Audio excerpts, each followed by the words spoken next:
sag, right? It's good. Yeah. It's the best. Yeah. That one's got some heat. Yep. So you're nervous? Are you About what? About being 1 point behind the cutoff with 2 races to go?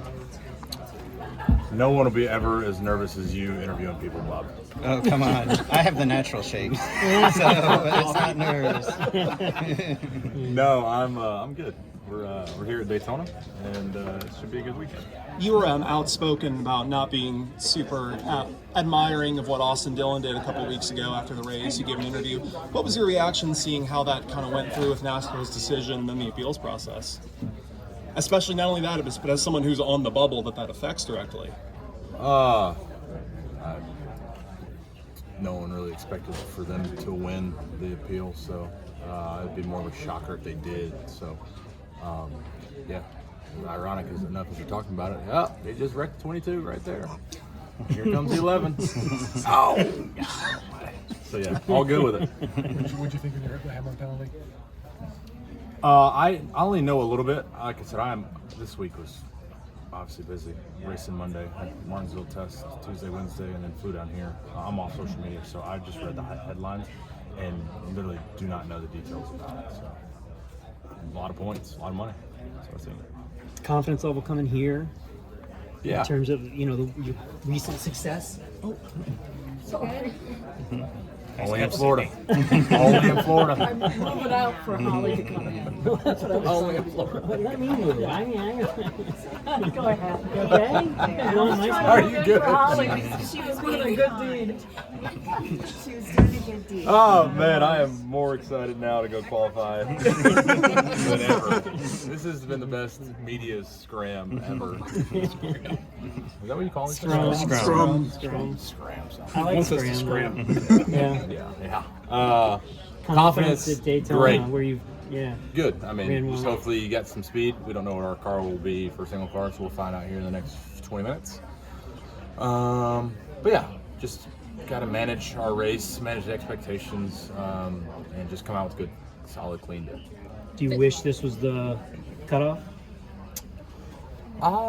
Yes and no. I mean, yes, if we have a good race and get the points, all right. But then it's also, you're good. It's also, if you do have a bad race, I wouldn't say a bad race, but you lose a couple points and you still have one more race to make it up. So, Daytona and Darlington are 2 good tracks for us. So just got to keep the flow going.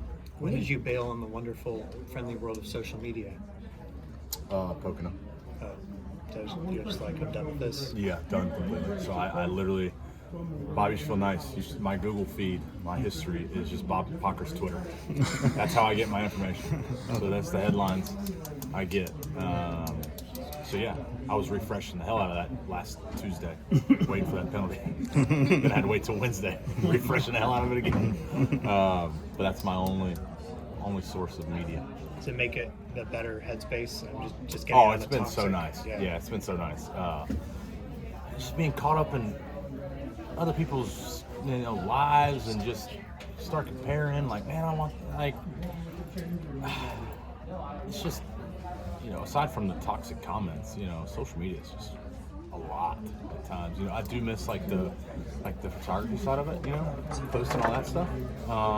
But it's just way better for the mentals. So YouTube is my best friend.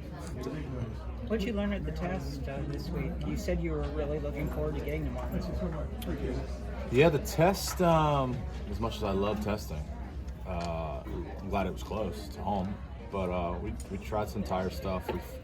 We found something that will fall off and create wear. It's just the timing of it being, a month and a half away or whenever it is. Goodyear puts them in a spot to produce the right tire that we need for that time. So we may see something down the road. But all in all, it's a good test. We found some stuff to make our 23 team better, we think, and we hope. So we'll just see when the time rolls back around in November. What have you seen out of Tyler Reddick? It surprised you since he joined the team that you didn't know that this was an area that he was so good in? I think, take away Chicago, just been closing out races. There was multiple races where he gave away, let's just say Chicago and Nashville, that he gave away or the team gave away. I'm just saying heat as the 45 gave away, and they're just closing out races. And that's the same thing that's kind of happening for us right now. Take away Michigan, we were just closing out races, and we know we're capable of getting the spots and the finishes like that. It's just a matter of executing. So when everything's firing on all cylinders, driver, crew, pit crew, then there's no reason why we can't be in the victory lane multiple times a year. So we just got to keep going. How do you balance wanting and needing, potentially needing stage points versus not getting mixed up in those and having the car ready at the best at the end? Yeah, it's a fine balance, right? You got to make sure your car's good enough. Here, you can make up some spots and you can get back up to the front if you decide to flip or not flip. So Michigan is one of those places where passing is at a minimal. So we said if we can unload and have speed and know that we can win the race, then we know what our game plan is. And we went up and took the lead early in the race, and so we knew what our game plan was there. So some people will say that was why we crashed, but that's not it. We were doing what we were supposed to do, just win the race, which we were easily capable of doing. You were on the tire test, but some other guys are testing underbody and transaxle stuff. Which one of those, and maybe the answer is both, but which one of those is more important to unlocking the best version of Martinsville? Is it the underbody, transaxle, shifting, or the tire? I would say shifting. I don't know any data from those cars though, so I can't get into the weeds on that because it was me, the 8 and the 38 on tires. So I have no idea what they even tested on the transaxle side. But shifting is what's ruining the short track stuff. And there is a place that the tires don't really fall off. So you can kind of go hand in hand. But sitting there talking with the Goodyear guys, we were like, man, this really falls off. But man, if we didn't have any shifting, it'd be even a step better. So it's like, you guys are doing your part, but we need the other part to go with it. So we'll see what happens. When you answered his question, you said flip. You meant flip the stage, right? Yeah, Right. knock on wood. Come on, Bob. Okay. All right. I was just like, I There's was like your trying to make source sure of you weren't, information right there. You weren't You sound like being you flipping. sarcastic. No. Okay. But You have a sick mind, Bob. I do. The right side fin that they've put in. Like, are you concerned or not concerned? But like, are you wondering like, what's it going to do, or will it not do much here? I'll let you know after the race if I felt anything. And I doubt it. I don't know what it does for aero-wise. I haven't talked to the team. They were told late Wednesday afternoon, and came down this morning and installed them. So I don't have any data on that. For a kid who grew up in North Carolina, what do you think about having the All-Star race at Bowman Gray, or the Clash at Bowman Gray? I knew that was happening when they announced they bought it. I know I'm not the only one in the room that knew that, right? It'll be interesting. What's the track size of that? What's that compared to Clash? About the same size. Really? Yeah. Well, Clash seems a lot bigger. It's probably a smidge, but not much. Gotcha. It's gonna be wild, that's for sure. It's gonna be the best driver intros for Bubba Wallace. How do you feel like the strategy had changed here in the last couple of years with this car, trying to take as little fuel as possible on the last stop, making it this fuel savings race? Yeah, it's not fun. We all wish we could. It's not even like this car. It's just we've all gotten smart.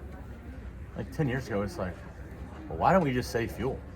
You're like, oh yeah, we could have done that. So I don't know how you change that. I'm not smart enough to get in, have my own podcast and get into the details of it, but it is what it is. It's not fun riding around half speed here, but you adapt quick. If that's going to put you in a spot to win, then you adapt and you do it.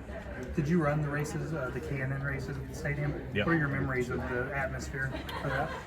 Getting into a fight with Brett Moffitt when I went up to apologize to him. I don't remember the first year. I only ran there once. I think so. Oh, just one then. I ran there with JGR. We finished third or second, whatever. It was nuts then, but like at that point, like that was the biggest car I've been in. So like that was like the pinnacle for me. And so now, like, trying to imagine a cup car around there, good luck. Thank you guys. But in